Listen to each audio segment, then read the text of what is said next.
And Joe Biden says that the unemployment benefit is not discouraging work. President, do you believe enhanced unemployment benefits had any effect on diminishing a return to work in some categories? No, nothing measurable. Nothing measurable, except that's not the evidence on the ground.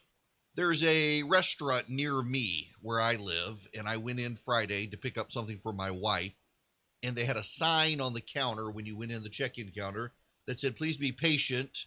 COVID unemployment benefits are making all restaurants short-staffed. A friend of mine sent me a picture from his neighborhood where there was a coffee shop that had up a similar sign.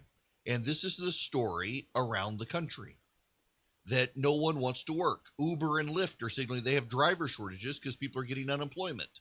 There's no reason for them to be out driving Uber and Lyft. And originally what the left was saying was that, no, this isn't true. There's no connection.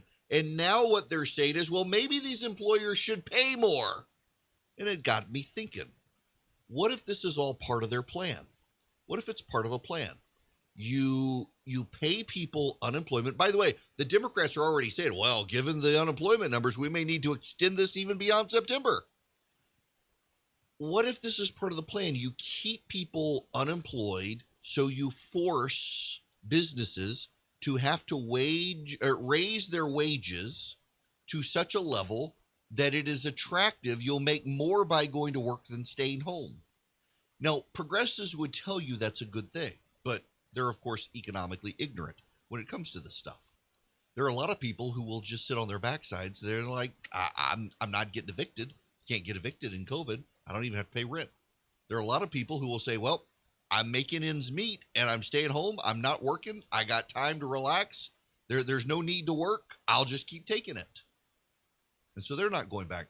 I know a guy in the metro Atlanta area, owns a number of restaurants, is now paying $20 an hour plus benefits plus vacation, and is still short-staffed.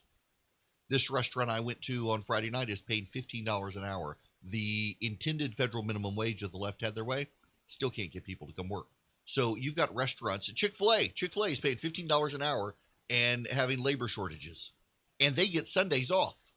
So people are already paying what the left would like the wage rate to be, and they still can't hire people. So let's say they keep raising their rates. Let's say they go to $30 an hour. So you're making, let me just pull out my handy dandy calculator here. You're making $30 an hour. You're working $8 and you're working 8 hours a day. That's $240 a day times 5. That's $1,200 a week times, let's just say you do 40. That's $48,000 in a 40-week work year. Okay. So the left says, well, that's good. So what happens though? What happens? It winds up not being good. Why does it wind up not being good? Well, there's this thing called a profit. And that is the money that is left over after all the revenue is then expended on all the costs. So money comes into a business, money flows out of a business to all the expenses, and whatever's left over is the profit.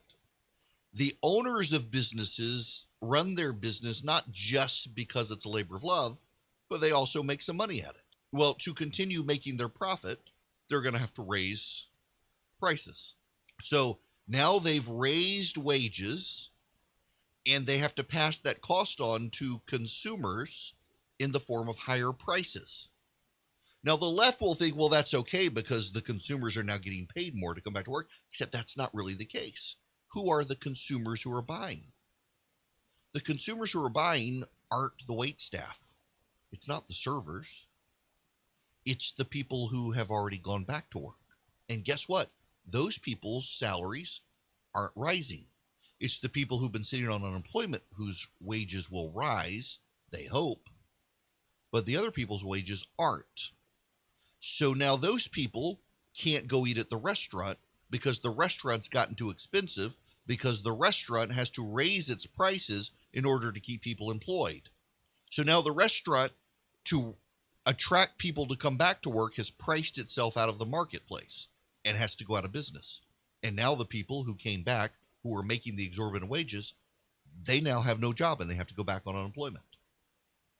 And it's a cycle. See, this is the part the left it does not understand. And this is the part you need to understand. There are people who have gone back to work, people in good jobs who have gone back to work, or independent contractors who never got unemployment and they're out hustling and they're making money. But their money is not going to increase because they are not the people who must be induced to come back to work. It's the people on unemployment who have to be induced to come back to work in the retail and the restaurant, the hospitality industries. That's then going to cause prices to go up as the employers, in order to be able to still make a living themselves, have to raise wages. And then it's all the people who are making the produce along the way in the packing industry, the poultry industry, everything. Their prices are going to go up. But it's the person who's working in the law firm or the bank, the person who's managing the grocery store, the person who's working for the Fortune 500 company, the person who's working for the power company, or the person who's working for the government, whose wages are not going up commensurately with everyone else's wages, who are now having to have their wages come up to get them out off unemployment. And those people, the people who aren't unemployed, the people who didn't lose their paycheck, their wages aren't going up, so now they can't buy stuff. And there's inflation, and prices continue to go up.